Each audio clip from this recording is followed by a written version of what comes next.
Hello प्यारे बच्चों, आशा करती हूँ आप सब स्वस्थ हैं और ये है आपकी English worksheet number 30 scheduled to be done on 8th November 2021 for class 8th। Students, today's worksheet is based on the topic determiners. Yes बेटा, डिटर्मिनर्स क्या होते हैं? Determiners are the words which are use to fix और define और determine the nouns.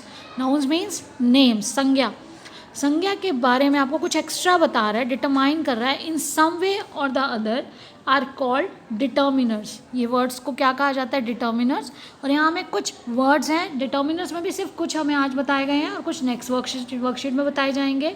आपकी grammar book में ये दिए गए हैं, आपको इससे रिलेटेड एक्सरसाइज भी करनी है इसको समझने के बाद। तो देखिए डिटर्मिनर्स, फर्स्ट डिटर्मिनर है ऑल। ऑल मतलब सभी। उसका यूज़ क्या है? It can be use before a countable noun. Counting जिसकी की जा सकती है, 1 2 3 आप काउंट कर सकते हो, उनके साथ यूज़ होता है ऑल। जैसे all girls, all family members, आप काउंट कर सकते हो कितनी गर्ल्स हैं, कितने फैमिली मेम्बर्स हैं। It can be use before an uncountable, जिसको काउंट नहीं किया जा सकता, क्वांटिटी है।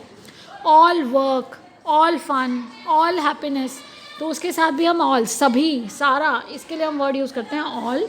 It can be use as pronoun, इसको प्रोनाउन की तरह भी यूज़ कर सकते हैं। प्रोनाउन मतलब सर्वनाम। यस, नाउन, नाम की जगह हमने कहा all work no play makes them dull, तो सारा काम कर लिया मैंने, सभी लोग चले गए, तो किसी का नाम नहीं पता मुझे, लेकिन मैंने कहा all the students have gone, तो यहाँ पर आपका ऑल किसके लिए आया? सर्वनाम के लिए आया।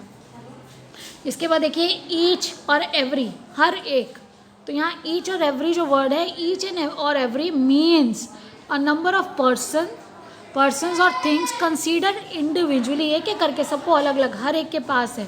बोथ ईच एंड एवरी में टेक्स सिंगुलर वर्ब।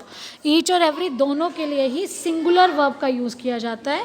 देखिए जैसे यहाँ पे every man knows his duties, तो यहाँ नोज आ रहा है ना, सिंपल प्रेजेंट टेंस है, तो नोज जानता है, हर व्यक्ति अपनी जिम्मेदारी जानता है। Every man knows his duties, तो यहाँ पर आप देखिए each is use for small numbers, सिर्फ कुछ जब होता है तब हम उनके लिए ईच यूज़ करते हैं। ईच मैन, एवरी मैन, यहाँ दोनों में यूज़ किया जा रहा है, लेकिन ईच कब ज़्यादातर जहाँ कम लोग हैं वहाँ पर यूज़ किया जाता है।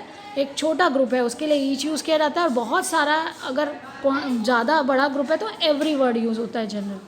अब देखिए बोथ, बोथ का मतलब है दोनों, तो बोथ का मतलब आप जब दोनों के लिए कोई बात कर रहे हैं, ये भी और ये भी, दो हैं वहाँ पर एक साथ, तो वहाँ पर आ जाता है बोथ।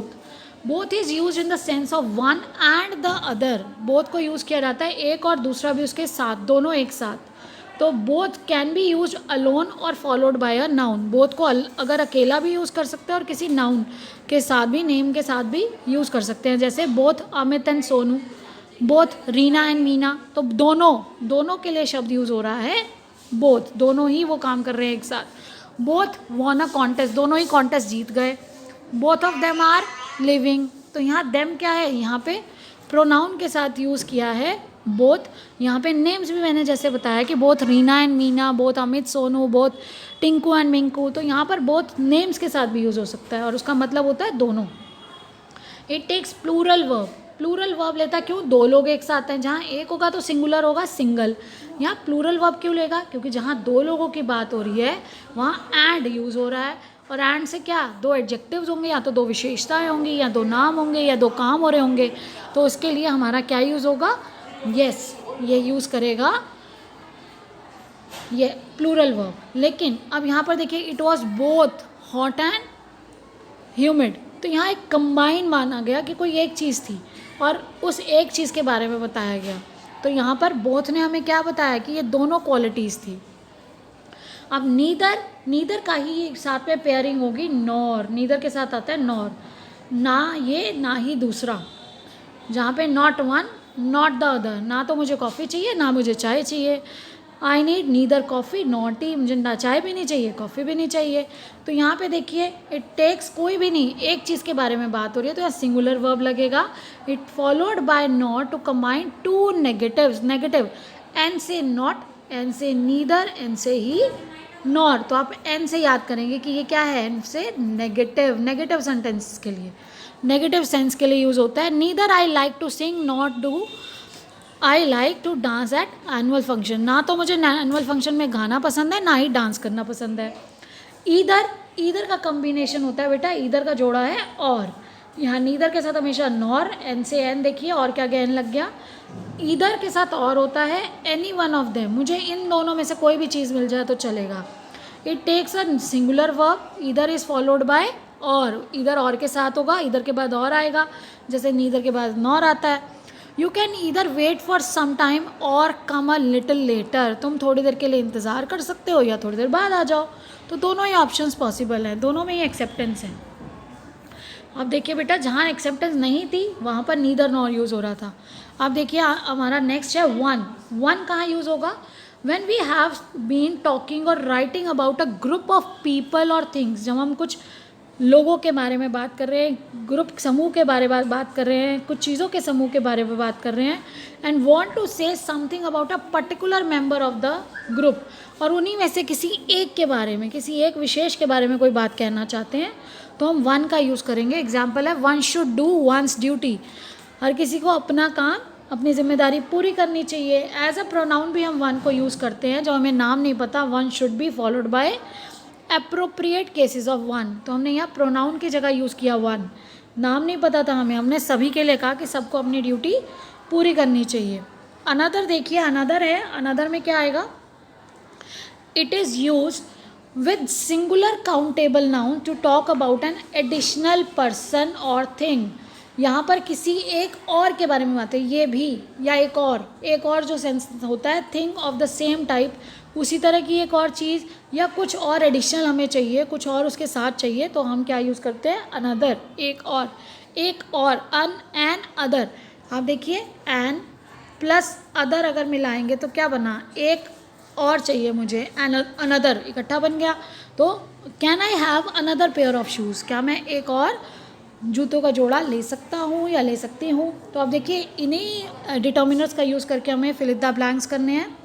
पहला है एवरी नेशन, पहला आपके लिए किया गया, every nation is proud of its culture, हर जो नेशन है उसे प्राउड होता है अपने कल्चर पे। उसके बाद है dash of them got majority, तो यहाँ ऑफ देम जब आया तो आप बोथ आसानी से लगा सकते हैं, बोथ ऑफ देम, या वन ऑफ देम भी आ सकता है, बहुत ज़्यादा अप्रोप्रिएट है, बोथ ऑफ देम, दोनों को ही मेजॉरिटी मिली, दोनों के लिए ही इक्वल वोट्स आए। Dash of you can collect the prize, आप दोनों ही अपना प्राइज़ ले सकते हो, जहाँ दोनों की ही बात आएगी वहाँ हम बोथ यूज़ करेंगे, BOTH। I love dash song that Sonu Nigam sings, अब सोनू निगम जो भी गाना गाता है मुझे वो पसंद है, तो हर एक गाना पसंद है, तो यहाँ क्या आ गया? एवरी सॉन्ग, हर सॉन्ग, EVERY एवरी, तो यहाँ पे आप एवरी लिख लेंगे। नेक्स्ट देखिए choose the dash you like, तो यहाँ पर चूज़, आपको चूज़ करना है कौन सा? Choose the one you like, जो भी आपको पसंद है, जो एक आपको पसंद है आप वो ले सकते हैं, चूज़ कर सकते हैं। Dash of them are in the room, तो यहाँ वो दोनों ही रूम में हैं, तो both of them are in room. Dash of my old school friends live in different cities, तो यहाँ पे बेटा मेरे सारे ही पुराने दोस्त अलग अलग शहरों में रहते हैं, तो सारे यहाँ प्रोनाउन की तरह यूज़ हो गया। I do not know dash of them, मैं किसी को नहीं जानती, आई डू नॉट नो दोनों को ही नहीं जानती, तो both of them. I could dash laugh cry, अब मैं हंस भी सकती हूँ और मैं रो भी सकती हूँ। आई कुड ईदर, मैं या तो हंस सकती हूँ या और क्राई रो सकती हूँ, या नीदर, ना तो मैं हंस सकती हूँ इस बात पे ना मैं रो सकती हूँ, तो नीदर और नॉर आ जाएगा। Can I by dash dress, अब आपने मम्मी से या किसी से पूछा क्या मैं एक और ड्रेस ले लूँ, तो ये क्या आएगा? Can I buy another dress, yes very good. अब बेटा last but not the least, आपको कोविड अप्रोप्रिएट बिहेवियर फॉलो करना है। Wash your hands regularly with soap and water, keep maintaining physical distance of 6 feet or 2 yards। To fight against कोविड-19 wear a mask, आपको हमेशा ध्यान रखना है कि आप सभी मास्क पहनेंगे, बिना बात घर से बाहर नहीं जाएंगे, और ख़ुद भी फॉलो करेंगे, अपने जानने वालों सब को भी समझाएंगे कि हमें कोविड अप्रोप्रिएट बिहेवियर फॉलो करना है, ये हमारी जिम्मेदारी है। Keep learning and enjoying, stay blessed and healthy. Thank you, have a nice day.